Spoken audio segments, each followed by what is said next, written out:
Muy buenos días, muchas gracias por acercarse. Aquí estamos en la Universidad del Gran Rosario con esta actividad académica que son las conversaciones sobre la seguridad pública y ciudadana. El tema de hoy va a ser el decreto del Poder Ejecutivo Nacional sobre modificación de la Ley de Ministerios, el Ministerio de Seguridad Nacional.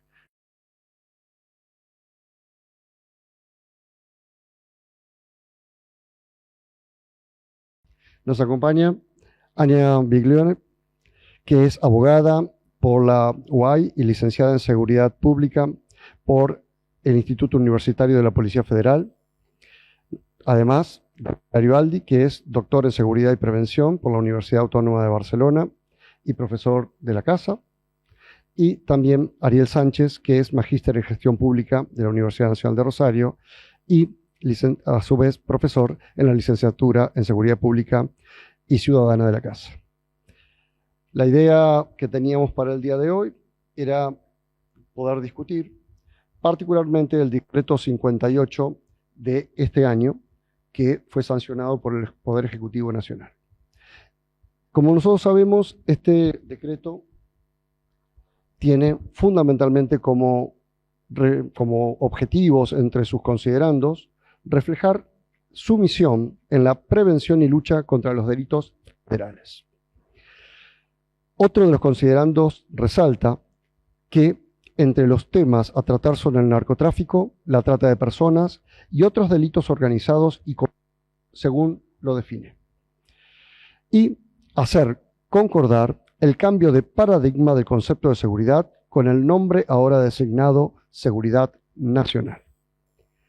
Destaca que la vida, la libertad y el patrimonio de las personas resultan los pilares fundamentales para el desarrollo de los proyectos de la vida de cada individuo, como así también el progreso de la nación en su conjunto. A partir de estos considerandos de este decreto, que es un cambio en la ley de ministerios, nos gustaría consultarlos entonces a los tres cuáles son sus opiniones sobre estas diferencias que se pueden plantear, sobre todo porque el propio decreto plantea un cambio de paradigma. Ana. Muy bien, muchísimas gracias. A mí, me tocó en cierta forma en esta conversación dar un poco los parámetros o los conceptos con los cuales luego mis compañeros van a profundizar el debate. Y cuando digo esto es un poco ponernos de acuerdo en lo que quiere decir o qué significa para nosotros paradigma, qué significa para nosotros doctrina, cómo ha sido a lo largo del tiempo el cambio de los diferentes conceptos de seguridad nacional, seguridad ciudadana, seguridad humana, y ahí un poco, porque lo que vos acabas de leer hay un poco de todo. Entonces eso vamos a ir resandándolo. Cuando hablamos de paradigma, ¿qué decimos? Y conceptualmente refiere a un conjunto de creencias y valores y supuestos que forman la base de una forma de entender y abordar la realidad en un campo específico. ¿Qué quiere decir esto? Sería como un marco de referencia, como una guía que nos ayuda a nosotros a interpretar diferentes situaciones. Obviamente este paradigma va a tener una significación particular si hablamos en ciencia, si hablamos de educación y obviamente si hablamos en seguridad. ¿Qué decimos cuando decimos o mencionamos doctrina? Son posiciones ideológicas que el gobierno y o el Estado toman respecto de un tema. Obviamente nosotros vamos a abordar específicamente seguridad y en función a estas posiciones ideológicas define sus políticas públicas y no solo eso, sino también y claramente cómo va a abordar, cuáles van a ser ese conjunto de acciones que lleven adelante. Y cuando hablamos de posiciones ideológicas, claramente son un conjunto de valores y creencias que tienen un fuerte impacto en esa definición, como decía antes. Ahora bien, con el largo del tiempo y en materia de seguridad, esto ha tenido un impacto muy fuerte y vamos a hablar de, elijo hacerlo sobre todo porque es algo que nosotros, cualquiera que nos esté escuchando, se puede ver reflejado, lo puede internalizar y pensar, ¿no? ¿Qué quiero decir esto? Voy a abordar la historia argentina en este tema muy superficialmente, sino, digo, con determinados hitos que nos vayan permitiendo desandar el tema, abordado desde 1970 en adelante. Y entonces arranco por seguridad nacional. Digo, ¿y qué entendía o qué se entendía en ese momento cuando surge el concepto de seguridad nacional? Claramente el eje era el Estado. El Estado como el ente que tenía que ser cuidado. Y entendida esa seguridad que se iba a trasladar al resto de la comunidad, si el Estado estaba seguro. ¿Sí? Me voy a permitir, mencionar algunas cuestiones. El Estado se comprendía en el centro y como objeto de la autoprotección. Obviamente que entendía fundamentalmente que la amenaza estaba en el exterior. Si bien, y por eso lo ubiqué en el tiempo, para nosotros también hubo una derivación de entender que esa amenaza también podía ser interna y que esa amenaza interna se reflejaba fundamentalmente en aquello que podía atentar la gobernabilidad. Y, como decía antes también, entender que si el Estado estaba seguro, ordenado y demás, eso era algo que automáticamente se trasladaba a la comunidad.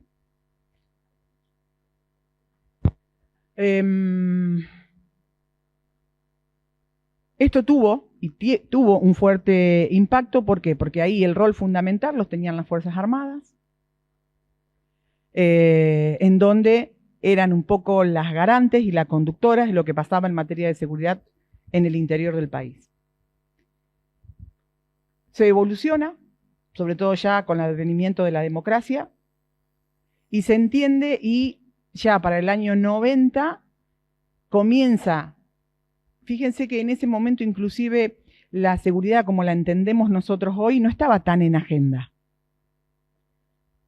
Entra a jugar un rol muy importante en la comunidad a partir del 90 hacia adelante, sobre todo los ciudadanos, en los reclamos de seguridad y en entender que en esos reclamos el Estado debería dar un tipo de respuesta y entender que el ciudadano era un actor a considerar. Surgen entonces los nuevos conceptos de seguridad ciudadana. En este concepto, como decía antes, el ciudadano juega un rol fundamental. Hay como un desplazamiento de todos esos paradigmas, hay como un cambio de paradigma. El paradigma claramente se desarrolla en un contexto y en un tiempo determinado. Hay un cambio de paradigma, sobre todo obviamente, como dije antes, por el advenimiento de la democracia, y el ciudadano cumple un rol fundamental. Empieza a mostrar ese interés, empieza a poner en agenda pública el tema de seguridad y se desarrolla el concepto de seguridad ciudadana, entendiendo que era el conjunto de acciones que deberían resguardar la vida, la seguridad y garantizarle derechos al ciudadano. Si se recuerda más o menos de las cosas que hemos podido vivir, aquellos que estábamos en seguridad, o cualquier vecino, fue la época en la cual comenzaron las juntas de seguridad, las asambleas, el Estado escuchando al ciudadano en cuáles eran sus demandas. Y eso se trasladó también, por ejemplo, en las fuerzas de seguridad provinciales, en entender que necesitábamos un perfil profesional más cercano al vecino, una fuerza que rindiera cuenta de las cosas y de las actividades que realizaba, y se comenzaron a desarrollar un montón de ordenanzas y leyes y demás, haciendo eje en este nuevo rol, ¿no? En nuestro nuevo actor que se incorpora. Hoy me parece que eso sigue vigente, pero sí me voy a tomar la atribución de leer un párrafo de uno de los autores del material que tenía, porque me parece que, primero porque nos va a permitir unir al otro concepto de seguridad humana, y segundo porque me parece interesante también lo que dice, porque creo que nos puede ayudar al debate. Porque de hecho está en debate hoy en la en la actualidad. Y que tiene que ver con esto, ¿no? Cómo afecta lo delictual a la vida de los ciudadanos, a la calidad de vida de los ciudadanos y cuáles son los desafíos que enfrenta la seguridad ciudadana en este concepto. Me voy a permitir leerlo porque me parece que que puede significar mucho para el debate. El miedo a la delincuencia se ha convertido en un problema en sí mismo, no solo por la posibilidad de constituirse en un fuerte obstáculo para la convivencia pacífica y la solidaridad ciudadana, sino por su capacidad de generar una espiral de violencia, ya que en el temor hace que la población pida mayor represión y justifique los excesos e ignore la importancia del respeto a los derechos humanos y a la gobernabilidad democrática. En otras palabras, la construcción del peligro social inminente puede ser utilizada por gobiernos autoritarios para justificar, en determinados momentos, mayores restricciones a los derechos individuales de los habitantes de las ciudades. Es un serio desafío que debe afrontar el Estado para afianzar su doctrina de seguridad ciudadana. La verdad que me parece potente el análisis, me parece interesante poder tirarlo para debatirlo, porque creo, nosotros vivimos en la provincia de Santa Fe, hoy estamos debatiendo en la ciudad de Rosario, que son las cosas que hoy todos miramos y además lo vivimos en la cotidianidad, más allá de que muchas de las cuestiones están siendo por lo menos estabilizadas en la provincia, ¿no? Por último, y esto me sirve para ir a el concepto de seguridad humana, que es un concepto mucho más amplio, cuyo objetivo fundamental, en la seguridad ciudadana hablábamos fundamentalmente de la calidad de vida en función de la delincuencia. El concepto de seguridad humana va mucho más allá. Habla de la calidad de vida de todos los ciudadanos en función de, no solo de la delincuencia, ese será un factor, pero sí en función de lo económico, de posibilidades de seguridad alimentaria, de educación, de salud. Es un concepto que abarca, me parece que es un concepto que debe ser el horizonte de todos los gobiernos, de cualquiera, llegar a eso, y hay que trabajar. Y la verdad es que tiene desafíos muy importantes para los gobiernos este concepto de seguridad humana, que surge del PNUD, que surge y que nos dice también algunas cuestiones como que tiene que, el eje obviamente son las personas, que tiene que ser universal, que tiene que ser profundo, y que nos lleva a pensar que tenemos que atacar las causas para tener mejores consecuencias, para poder mejorar, para realmente, cuando hablamos, muchos que hacemos política y decimos que estamos convencidos que la política es la que transforma, ¿sí? En un concepto de seguridad humana como horizonte, nosotros necesitamos transformar esas realidades. Entonces, es un concepto más amplio, vuelvo a decir, es un horizonte que requiere también en determinados espacios entender que todos formamos parte de un sistema y que cada uno de nosotros tiene que cumplir un rol. Y en ese rol, pero no visto desde donde estamos nosotros hoy, sino aún como estados. Poder interrelacionarse, poder atacar, y porque, si hay algo que queda demostrado hoy, que lo que puede afectar en este lugar claramente afecta a otros, no solo los países limítrofes, sino hay una globalización que tiene un fuerte impacto en todo lo que es lo delincuencial. Así que bueno, resumiendo, me parece que si bien no leí los conceptos, creo que puede estar en el material un pequeño resumen que hice, que va a tener lógica y le va a poner quizás un poco más de claridad a esto que yo acabo de decir. Pero a modo de resumen, quedan planteados estos tres conceptos y un poco la evolución, por lo menos visto de la República Argentina, de donde vivimos, como para tener una mejor, para poder ver qué es lo que fui redactando. Muchísimas gracias, Ana. Daniel. No creo que o mejor dicho, estoy seguro que no fue azarosa la modificación del nombre y la elección de este nombre. El Ministerio de Seguridad Nacional trae consigo la voluntad de retrotraernos justamente a lo que mencionabas vos, Ana, que es a la doctrina de seguridad nacional, o encuentro muchos puntos en común entre la doctrina que se aplicaba en aquella época, que surge en la Escuela Superior de Guerra en Brasil y también en la Universidad de Campiñas. Uno de los principales promotores fue Amaral Gurgel. Pero lógicamente va a ser Estados Unidos el que la va a impulsar, la va a sostener, la va a fomentar, y se va a desarrollar en toda Latinoamérica y en España durante el gobierno de Franco. Ese va a ser un denominador común para toda Latinoamérica. Y vamos a identificar las principales características que tenía esta doctrina y la vamos a comparar con situaciones que se están dando. En esta época, ya lo mencioné, conceptual entre los campos de la defensa y la seguridad. Es decir, entre la cuestión militar y la cuestión policial.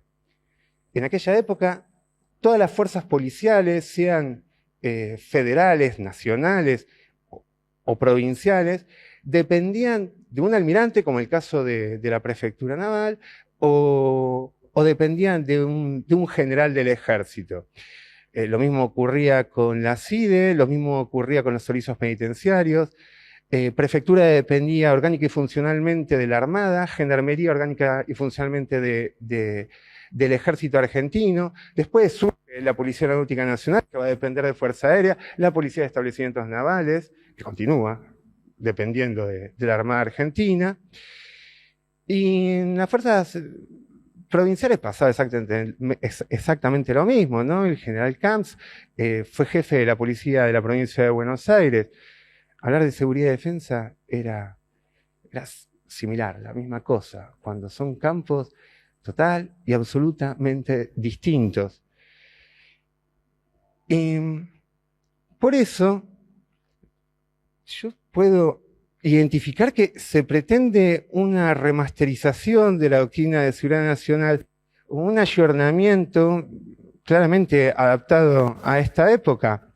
Y podemos encontrar en esta etapa una gran variedad de proyectos legislativos a nivel nacional, donde lo que se pretende es modificar la Ley de Seguridad Interior para darle mayores competencias a las Fuerzas Armadas en la cuestión policial. Y esto es un deseo por parte de las Fuerzas Armadas desde hace muchos años. Tengamos en cuenta que la Ley de Seguridad Interior es primero la Ley de Defensa Nacional con su decreto reglamentario, y la Ley de Seguridad Interior también con su decreto reglamentario, establecen claramente en la Ley de Defensa las diferencias entre defensa y seguridad. Pero existe en esta época una voluntad de que esa diferencia se difumine, que sea difusa y que puedan tener competencias en materias policiales. Fuerzas Armadas, los miembros de las Fuerzas Armadas. También encontramos otra particularidad, que es en esta época, que es la utilización del estado de excepción como regla. Y ese estado de excepción invocando el riesgo de un ataque a la institucionalidad. Un ataque que es claramente inexistente. Las instituciones argentinas no están en peligro, ninguno de los tres poderes. Pero en este sentido, es decir, esa invocación permite la posibilidad de movilizar a las fuerzas federales, es decir, las fuerzas que dependen del Ministerio de Seguridad de la Nación, como la Policía Federal, la Gendarmería, la Prefectura o la Policía de Seguridad Aeroportuaria, lo estamos viendo todos los miércoles, en la Ciudad Autónoma de Buenos Aires, transgrediendo lo normado por la Ley de Seguridad Interior. Y la Ley de Seguridad Interior es la que le pone límite al Estado Nacional en materia de utilización de las fuerzas federales en las provincias y en este caso en la Ciudad Autónoma de Buenos Aires. Bueno, en virtud de este estado de excepción, se utiliza ese recurso de manera semanal. Desde hace ya, bueno, desde que se lleva adelante la actual gestión. Por otro lado, tenemos un abordaje maniqueo respecto a los temas de seguridad. El 11 de marzo de 2024, el actual presidente de la Nación se refirió a la situación del narcotráfico en Rosario con una expresión bastante particular. Dijo abiertamente, son ellos o nosotros.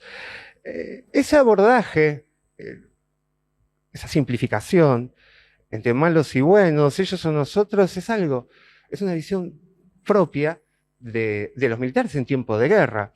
Eso se puede expresar y se puede sostener en el interior de una trinchera cuando estamos siendo atacados.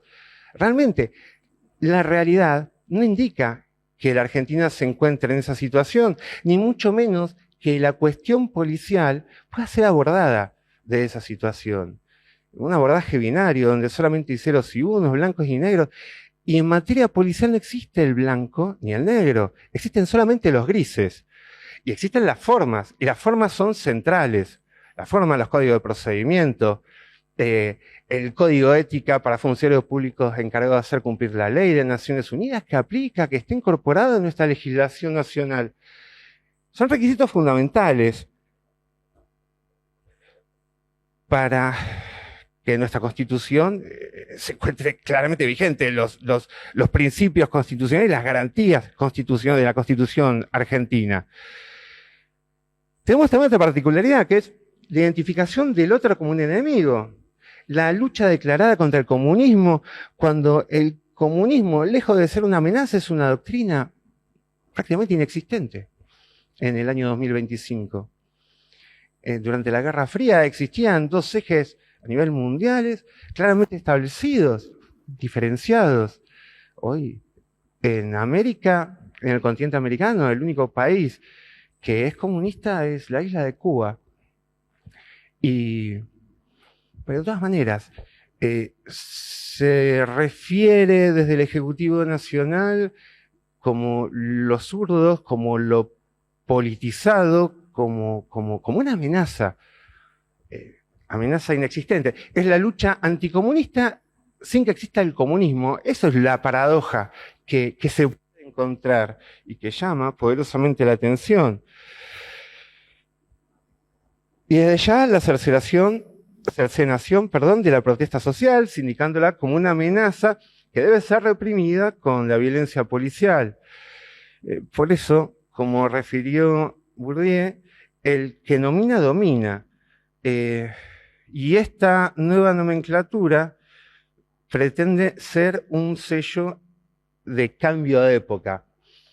No tiene que pasar desapercibido, sino por el contrario, hay que ponerlo arriba de la mesa para ponerlo en tensión y para activar las alarmas de que si no lo observamos va a seguir avanzando y tenemos el riesgo de que se termine imponiendo, y eso en lo personal considero que es absolutamente inaceptable.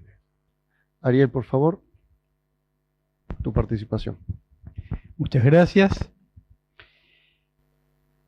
Yo estuve escuchando atentamente las propuestas que hizo Ana en primer lugar, Daniela en segundo lugar, y creo que es conveniente hacer una mirada desde un aspecto absolutamente teórico, y creí conveniente hacer una observación de la realidad a partir de traer a la mesa de discusión a dos autores a quienes pretendo darle voz, que son Jorge Etkin y Leonardo Sparstein, que en el año 89 publicaron su libro Identidad de las Organizaciones, Invarianza y Cambio. Tuvo varias reimpresiones, la quinta reimpresión en el año 2000, la que se usó aquí. Y Y creo que ellos en esa obra nos ofrecen una caja de herramientas muy interesante que nos permite mirar a las organizaciones, a todas las organizaciones, pero a los que nos interesa a nosotros, las organizaciones públicas, al Ministerio de Seguridad Nacional y a las fuerzas de seguridad y policiales en particular. Ese instrumental que nos ofrecen los autores no solo nos permite mirar las diferencias existentes entre las organizaciones entre sí, sino también nos permite visualizar los puntos de contacto. Sostienen, y aquí voy a entrar directamente en una teoría, ir mirando desde la teoría a lo que debemos estar atentos. Sostiene que cada organización tiene una identidad que las hace únicas, singulares, que son capaces de dictarse sus propias reglas y que estas reglas no están subordinadas a las relaciones con el exterior. En esta construcción de la identidad de las organizaciones hay dos términos que operan muy fuertemente en la observación y en las herramientas que ellos nos dejan, que le dejan a los analistas de las organizaciones para mirar desde un punto de vista teórico. Primero la invariancia y luego el cambio, que lejos de ser términos antagónicos, como podrían sonar invariancia y cambio, son términos que son complementarios y que se explican uno a partir de la existencia del otro. Esto todavía es teórico, pero tiene importancia para lo que va a venir después, porque Etkin y Svartstein nos dejan algunas advertencias respecto de cuando se ataca la identidad de las organizaciones. Ellos en su obra hablan de dos tipos de paradigmas en el tema del cambio, que es el paradigma de la singularidad y el paradigma de la complejidad. Y dicen que a veces en el paradigma de la singularidad, cuando se pretenden cambios, políticas públicas top-down, de arriba abajo, las organizaciones en general presentan resistencias, justamente porque los cambios que se proponen a veces no afectan la identidad, pero que cuando afectan la identidad es cuando las organizaciones reaccionan. Ana habló de 3 paradigmas desde el año 70 a la fecha, y incluso destaca que el paradigma de la seguridad humana que propone ONU es un norte, es un deseo de todo político en ejercicio. Él puso el foco específicamente en el modelo actual al que se quiere llegar. Y retomo esto porque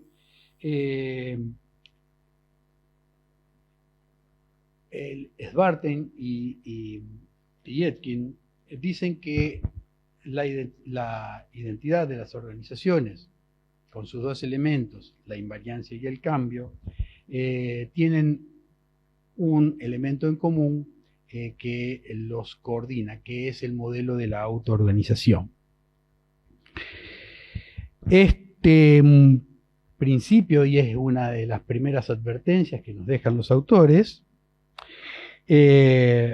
privilegia las ideas de autonomía, las autonomías de las organizaciones, la identidad, los procesos de regulación compensatorios, el orden instituido y la actividad instituyente que se genera en la propia organización.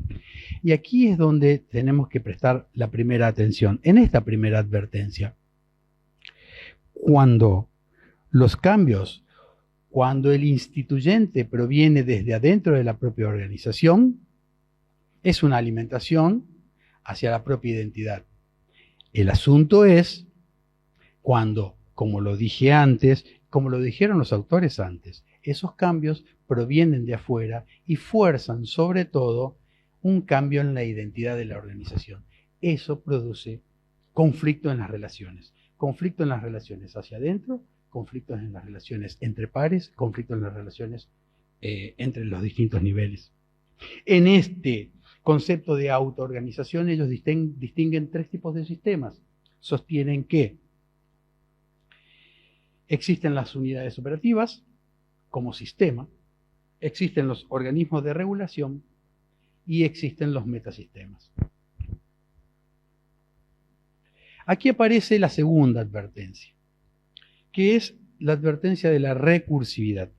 Sostienen lo siguiente: explican que los componentes, como sistemas, son autorreferentes y autosuficientes. Esto quiere decir que si el Poder Ejecutivo es el metasistema, el Ministerio de Seguridad Nacional es el organismo de regulación y las fuerzas de seguridad y policiales de la nación son las unidades operativas. A la vez, dicen que a partir de la aplicación del recurso de recursividad y en la autonomía de las organizaciones, podría interpretarse que el Ministerio de Seguridad Nacional es el metasistema, con lo cual las fuerzas de seguridad y policiales serían los organismos de regulación y las distintas zonas de gendarmería o de prefectura naval serían, las unidades operativas. Y eso se puede seguir aplicando para abajo, hasta llegar hasta la división más pequeña en cada una de las organizaciones. Esto es lo que entra en tensión. Cuando hablan de identidad, dicen que la identidad no pasa por los propósitos, por la misión que tienen las organizaciones. En este caso estamos particularmente preocupados por las organizaciones de seguridad y por el Ministerio de Seguridad Nacional. Tampoco pasa por los productos, sino que la identidad se refleja en la estructura. Y dicen que la estructura es la materialización de la identidad, el aquí y ahora concreto en el lugar donde están parados. El modo, dicen, en cómo éstas se presentan frente a cada circunstancia de su devenir. Eso lo hacen al principio de la obra, pero después van más allá. Entonces aquí la pregunta es, ¿por qué las estructuras de las fuerzas de seguridad están en crisis con la aparición de un paradigma que los cambia? Se ríe Daniel.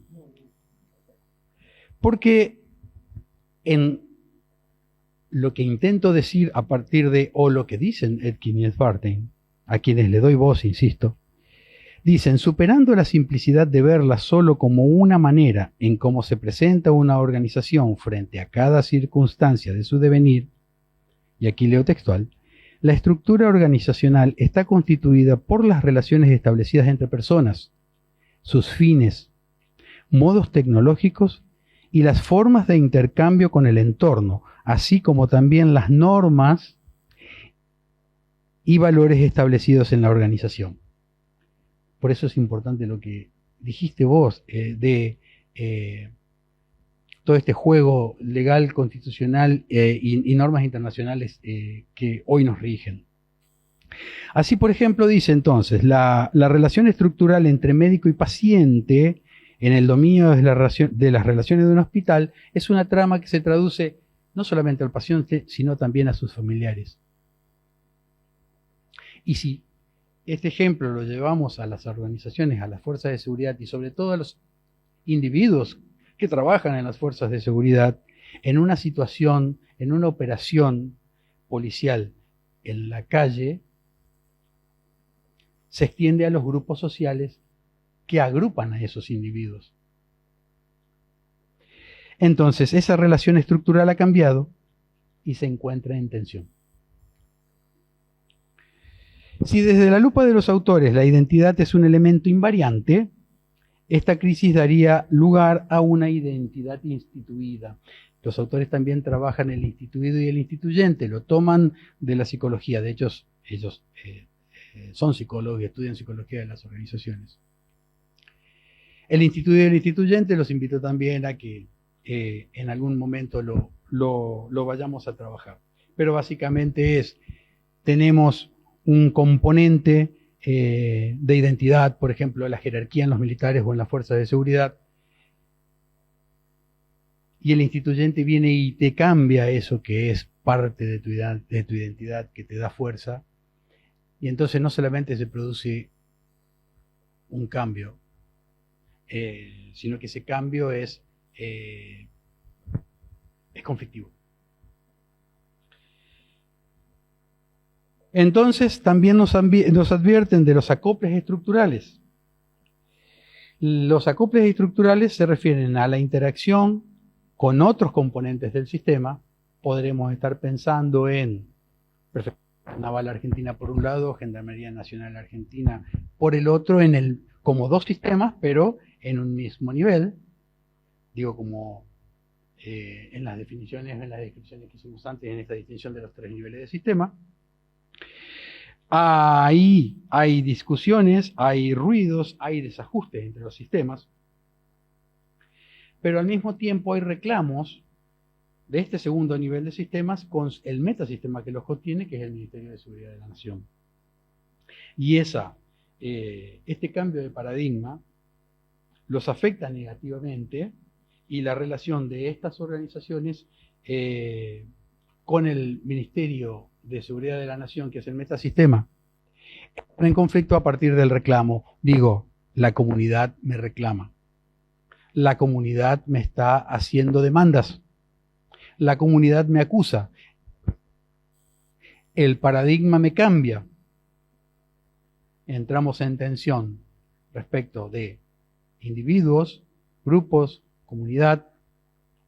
Entramos en tensión entre sistemas de un mismo nivel y entramos en tensión con el metasistema que nos contiene. Ni hablar de los reclamos que vienen de las unidades operativas, que son realmente el reflejo concreto de lo que pasa. Digo, las unidades operativas son las que están en la calle y son las que están en el frente a frente y que viven cotidianamente ese conflicto. Por último, la última advertencia que nos dejan los autores es la advertencia sobre la plasticidad estructural, y nos hablan aquí de cambios en las organizaciones que ocurren a partir de dos conceptos: la innovación por un lado o la mutación por el otro. La innovación se refiere al cambio que los procesos significan en la incorporación de nuevos ligamentos o enlaces entre las partes para lograr estructuras flexibles y adaptativas, es decir, organizaciones inteligentes que aprenden y se adaptan al cambio, pero que siguen manteniendo la identidad. Pero por el otro lado hablan de la mutación, y aquí es donde dejamos el interrogante: ¿de qué se trata esto? ¿Una innovación o una mutación de las organizaciones? Y esa mutación es cuando el sistema se transforma en otro. La modificación de un rasgo esencial de la identidad hace que toda la organización se transforme. Ahora empezamos con los aportes de ya. Anoté algunas cuestiones que me parecían importantes. La primera es si es o no entonces un paradigma nuevo, lo que el decreto nos está marcando, o si estamos tomando viejas definiciones para una nueva época. La segunda es si estas nuevas definiciones o viejas definiciones están conformando una doctrina nueva, o estamos ante una misma forma de creencia como se planteaba en la primera intervención de Ana. Si vamos a estar anclados en ciudadanos o vamos a pasar a pensar la seguridad para los individuos. cambiar esa palabra implica mucho respecto de cómo se tiene que entender a una sociedad y a las relaciones en su interior. Y desde ya, cómo esto impacta sobre las organizaciones, que es lo que acabamos de escuchar. Sobre todo porque además tendríamos que ver otro tema que les consulto a ustedes. El decreto marca un conjunto de nuevos actores sobre los que la seguridad nacional debe activar, y lo que nos podríamos preguntar es cuán nuevos son esos actores o si ya estaban previstos en los paradigmas precedentes. Respecto a sobre qué hace eje, si es seguridad humana, o si son individuos o son ciudadanos, creo que sobre ninguno de los dos, sobre la nación. Y eso lo podemos contrastar en el hecho de que, sin importar el reclamo o quién sea la persona que se manifiesta, lo que importa es la aplicación de una resolución ministerial, no recuerdo el número, llamado Protocolo Antipiquetes, una resolución del Ministerio de Seguridad Nacional que aplica en ámbitos federales y que, lógicamente, está encorsetado por la Ley de Seguridad Interior. Sin embargo, en todas las veces que se aplicó, se violó la Ley de Seguridad Interior. En todas y cada una de las veces que se aplicó ese protocolo, se violó la Ley de Seguridad Interior en la República Argentina. Donde es más importante que se cumpla esa resolución ministerial que golpear a los manifestantes, aunque sean personas de la tercera edad. Es más importante que estén en la vereda y que no pisen la acera, porque lo toman como un desafío a la autoridad de la nación, a dejar a los ancianos que se manifiesten cuando el semáforo está en rojo, cosa que les impiden y que no ocasionaría ningún tipo de perturbación. Por eso, entiendo que es una vieja, de nuevo no hay nada en esta política de seguridad, sino que simplemente es un reayornamiento a esta nueva época. Y con respecto a lo que dice a lo que dijo el colega, la organización, ¿no? Cómo está compuesta la organización de nuestras fuerzas policiales y cuál es el principal riesgo de que vuelva o pretenda imponerse esta nueva doctrina, es que nuestras instituciones de seguridad tienen organizativamente la estructura del modelo continental europeo heredado por la colonia española, donde la policía surge como un desprendimiento de las Fuerzas Armadas. Y como mencioné antes, esta dependencia orgánica y funcional en la República Argentina de las fuerzas policiales o fuerzas de seguridad federales de las Fuerzas Armadas se separó de una forma muy reciente, estamos hablando del año 83, con el retorno de la democracia, se separó esa dependencia. Y recién en el año 88, con la Ley de Defensa Nacional, si mal no recuerdo, el artículo 4 dice que la seguridad interior será regida por una ley especial, o sea, la Ley de Seguridad Interior del año 92. Es todo muy reciente en términos históricos. Y las organizaciones policiales tienen esa estructura claramente militar. De hecho, no hay policía moderna que tenga escalafones, carreras separadas de oficiales y suboficiales en el mundo. Y de hecho, hay muy pocas policías que tienen un escalafón único en la República Argentina. Las fuerzas federales solamente la única, que es la Policía de Seguridad Aeroportuaria, porque nació en democracia. Pero las demás claramente están diferenciadas ambas carreras. Entonces, con esa cultura organizacional que tienen estas instituciones, la pretensión de que se vuelva a implementar o adoptar una doctrina tan difusa, donde se le resta libertad a los individuos, donde el Estado es el que tiene el protagonismo, apela directamente al ADN de estas instituciones, es algo que les resulta absolutamente familiar. Por eso podemos encontrar en tan poco tiempo una deconstrucción que se comenzó a llevar a cabo a partir del 83 en adelante, principalmente con mayor vehemencia a partir del año 2000 en adelante, al respecto de los derechos humanos, al respecto al otro, a la libertad de protesta, al tratar a los demás habitantes de la nación con respeto, no ponerse en esa situación de superioridad tan propia del funcionario que forma parte o que viene del modelo continental europeo. Y por eso podemos encontrar que en un breve lapso de tiempo, como esta política actual apela al ADN de estas instituciones que tienen ese modelo institucional que a las claras es arcaico, podemos encontrar los niveles de violencia que encontramos y cómo con facilidad se adaptan y al contrario, se sientan respaldados porque se los asusa para que actúen de esa forma. Y es algo que lo tienen internalizado en su propia estructura.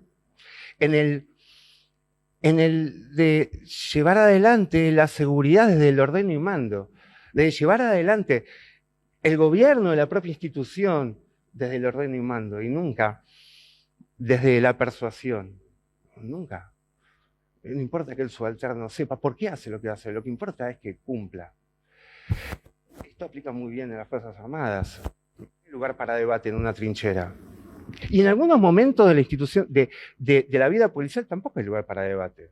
Previo a un allanamiento, cada uno sabe cuál es el rol que tiene que cumplir. No hay lugar para debate. Pero esa es la excepción, no es la regla. Es exactamente la excepción. Y no puede nunca convertirse en la regla, si no queremos perder la calidad institucional que supimos conseguir. Ana. Sí, escuchaba atentamente, la verdad que muy potente como han estado mis colegas aquí. Yo digo, siempre pensando en lo que nos trata hoy, ¿no? Que es esta nueva denominación del Ministerio de Seguridad Nacional. Y ahí lo único que quiero dejar para la reflexión y que tiene que ver con lo que dije, voy a ser propositiva. Hay un concepto de seguridad humana, hay un concepto por el cual los políticos deberían hacer políticas que mejorar la calidad de vida de la gente. Y creo que eso no, es algo que tiene que ser transversal y lo que nos tiene que regir. Los considerandos que vos leíste del decreto parecería atender a eso, no me tendría tanta claridad en lo que sigue luego. Creo que hay que dejarle evolucionar, coincido mucho con lo que dijo Daniel, por lo menos de las fuerzas nacionales. Después, en cada una de las jurisdicciones, la verdad que cada uno de los ejecutivos provinciales, y particularmente Santa Fe, ha puesto mucha energía en la conducción política y en un acercamiento, digo, un montón de otras cosas, y de hecho es una de las pocas instituciones que tiene cuadro único, que fue durísimo y que sigue siendo duro. Pero ya hemos pasado el tema más complicado, digamos. El chubasco. Ya hemos pasado, exactamente, estamos en otro momento. Pero bueno, digo, para volver a la idea inicial, quiero ser propositiva y creo que no tenemos que olvidar que nuestro objetivo, o debe ser el objetivo de todos, mejorar la calidad de vida de la gente, en la integralidad. Y ahí sí me voy a un concepto más de seguridad humana. ¿Sí? Un poco llevando también a los conceptos y a los ejemplos que acaba de dar Daniel. Después hay que dejarlo que evolucione, no lo veo hoy yo con esa claridad, pero creo que tenemos que hacer eso y nosotros constituirnos como defensores de lo que hemos ganado de 40 años a la fecha. Eso me parece sumamente importante. Y vuelvo al párrafo que leí, que está bueno discutirlo. Discutámoslo, digo, es un momento en que hay que aprovechar, podemos tirarlo sobre la mesa, de hecho lo estamos haciendo, digo, y nosotros discutámoslo, pongámoslo sobre la mesa porque que simplemente o no también nos cabe un nivel de... Si parecemos callados y obedientes es un problema. Gracias. Ariel, estos nuevos actores que nos nombra el decreto, ¿son nuevos actores? ¿No lo son? En realidad yo lo que menos tengo en este momento son certezas. Después de estas intervenciones tengo muchísimas más dudas. No sé si se trata de una innovación en la que las organizaciones, voy a la última pregunta que dejaste planteada, ¿cómo afecta a las organizaciones? Si las organizaciones encuentran la flexibilidad necesaria para sostener su identidad en este nuevo escenario, ¿será una innovación? O si las organizaciones, tanto el Ministerio de Seguridad como las fuerzas que les están subordinadas en tantos sistemas, van a sufrir una mutación. Y esto, trasladado a la pregunta respecto de si estamos ante un escenario de viejas definiciones o de nuevas definiciones, no estoy en condiciones de contestarlo. Creo que desde el espacio académico tenemos que estar atentos, seguir observando hacia dónde va. Si vamos a un modelo de seguridad humana, digamos, como norte de nuestros gobernantes, o si vamos a retroceder. Tengo dudas si estamos ante un viejo paradigma o si esto va a generar un paradigma nuevo. Muchísimas gracias, Ana, Daniel, Ariel, por haber sido parte de estas conversaciones sobre seguridad pública y ciudadana.